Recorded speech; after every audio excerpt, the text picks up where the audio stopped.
ज्ञानोबरायांनी ज्ञानेश्वरीमध्ये फार गोड उदाहरण दिलं बाबा, आणि सलगच 2 उदाहरणं दिलेली आहेत ज्ञानोबरायांनी. ज्ञानोबराय फार गोड सांगतात. ज्ञानोबरायांनी म्हणावं, पाहेपार दूध पवित्र आणि गोड.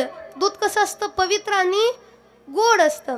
दूध पवित्र आणि गोड असतं. गाईचं दूध, म्हशीचं दूध आपण ज्याचं घेतो ते घ्या, जे तुमच्याकडे असेल ते.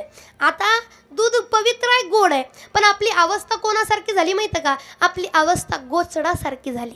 गोचिड माहिती आहे? गोचिड शेतकरी असला तर गायी पाळलेल्या असतील, आणि गायी पाळलेल्या असली तर गायीला गोचिड असतो, एवढं तर 100% माहिती असतं.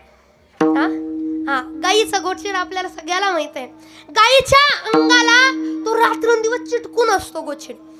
गायीच्या अंगाला रात्रंदिवस चिटकून असतो, पण त्याला गायीचं फक्त रक्तच पिता येतं, दूध पिता येत. दूध अमृत आहे, दूध पवित्र आहे, पण त्याला दूध पिता येत नाही.